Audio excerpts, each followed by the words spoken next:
Welcome to effortless physics. आज हम करने जा रहे हैं chapter number 3 kinetic theory of gases and radiation. इसका हम पहला डेरिवेशन करने जा रहे हैं, that is pressure of N ideal gas. अब यहाँ पे यानी एक आइडियल गैस है, उसका प्रेशर कितना होगा उसके लिए हम डेरिवेशन कर रहे हैं। तो यहाँ पे हमने क्या कंसिडर किया है, here we have a cube of length L, यानी जिसका जो साइड है वो उसकी लेंथ हमको एल दी है। इसके अंदर एक गैसेस है और वो गैसेस ऑब्वियसली पता है इनके जो मॉलिक्यूल्स हैं वो रैंडमली हर डायरेक्शन में मूव करेंगे और वो आपस में भी कोलाइड होंगे और इस वॉल्स के साथ, कंटेनर के वॉल्स के साथ भी वो कोलाइड होंगे। तो हम ऐसा ही एक मॉलिक्यूल कंसिडर कर रहे हैं और वो v वेलोसिटी के साथ चल रहा है। तो पहले अपन देख लेते हैं यहाँ क्या लिखा है। Consider an ideal gas enclosed in a cubical vessel of side L. The gas molecules are continuously moving, मतलब मूव करते ही जा रहे हैं रैंडमली किसी भी डायरेक्शन में, कोलाइडिंग विद ईच अदर और वॉल्स के साथ भी वो कोलाइड हो रहे हैं। इसमें हमने कोई भी एक मॉलिक्यूल कंसिडर किया है जो हमने माना है कि वो x डायरेक्शन में फिलहाल मूव कर रहा है, ठीक है।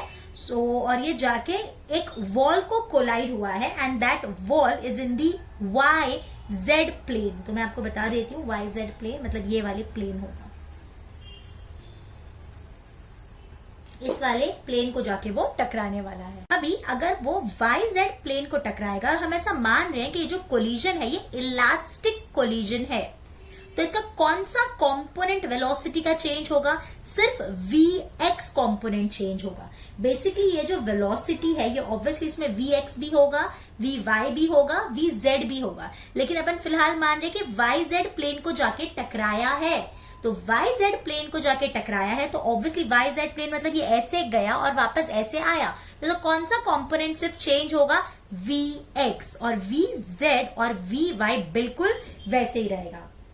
So here the change in momentum of the particle is only in the x component. अपन ऐसा मान रहे हैं कि सिर्फ x component ही change होगा because हमने YZ plane माना है कि वो YZ plane को जाके टकराया है। So what is the change in the momentum in the x direction is final momentum minus initial momentum. तो पहले वो इस direction में गया फिर टकरा के वो इस direction में आया है, तो अपन क्या लिखेंगे?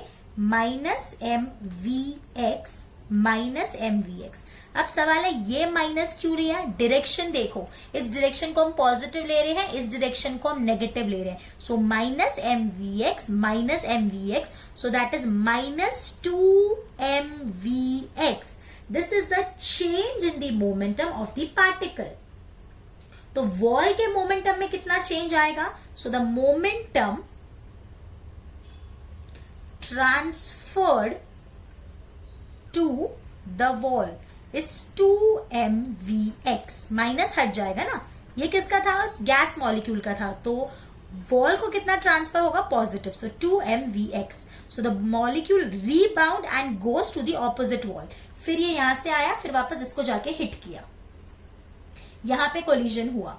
तो बेसिकली इस वॉल के साथ या कोई भी एक वॉल, जैसे सपोज यहां से पकड़ते हैं तो पहले यहां से निकला, इसको जाके टकराया और फिर वापस इधर आया। तो बेसिकली कितना डिस्टेंस चलने के बाद इसका मोमेंटम चेंज हो रहा है? पहले कोलिजन हुआ, यहाँ पे गया फिर वापस यहाँ पे आया, तो इस वॉल के साथ कितने डिस्टेंस के बाद कोलिजन होगा? After travelling 2L distance.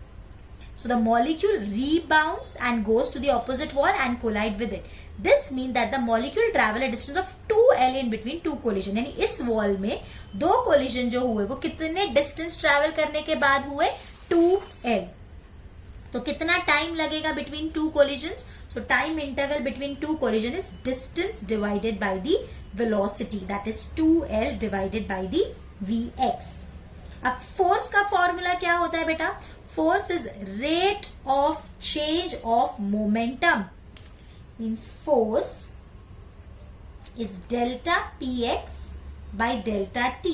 So delta px क्या आया था अपने को? 2mvx divided by 2l divided by vx. तो 2 कट हो गया तो ये हो जाएगा mvx square by l, where Vx is the x component of the velocity of molecule 1, यानी पहले वाले मॉलिक्यूल की x डायरेक्शन की वेलोसिटी है। अगर हम बाकी मॉलिक्यूल्स भी कंसिडर करें 2, 3, 4, अगर उन सबको भी हम कंसिडर करें तो यहाँ पे भी एक और काम करते हैं, अपन इसको 1 भी दे देते हैं सफिक्स में, ठीक है। तो अगर सारे मॉलिक्यूल्स को कंसिडर करेंगे तो टोटल जो फोर्स हो जाएगा वो कितना हो जाएगा, m/l Vx1 square plus Vx2 square plus dot dot dot Vxn square. So what will be the average pressure? Pressure is force upon area. तो ये हो जाएगा m Vx1 square plus Vx2 square plus Vxn square divided by ये l already है और l square, तो ये हो गया l क्यूब। समझ में आ रहा है?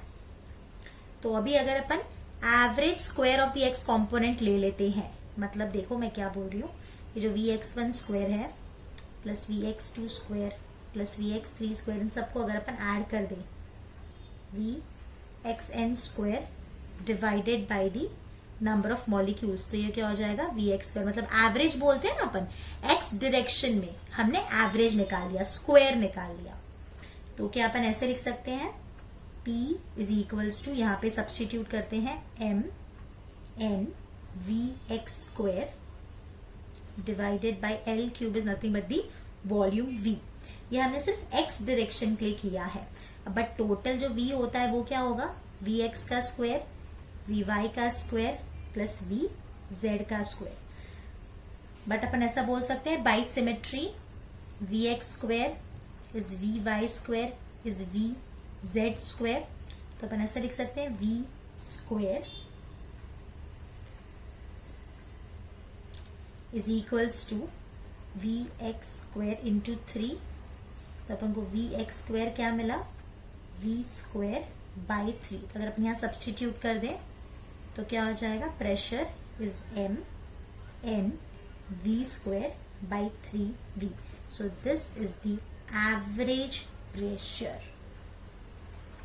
समझ में आया कैसे करना है? थोड़ा सा लेंदी डेरिवेशन है और मैंने थोड़ा सा शॉर्ट में करा है due to time constraint, otherwise एक ही डेरिवेशन को कराने में आधा पौना घंटा चला जाता है। बट हम सिर्फ अभी बोथ्स पॉइंट ऑफ व्यू से कर रहे हैं, हम सिर्फ रिवीजन कर रहे हैं, इसकी वजह से थोड़ा सा पेस मुझे फास्ट रखना पड़ रहा है। तो अगर एग्जाम में आया तो यहाँ तक आपको इसको लिखना है। Okay, thank you.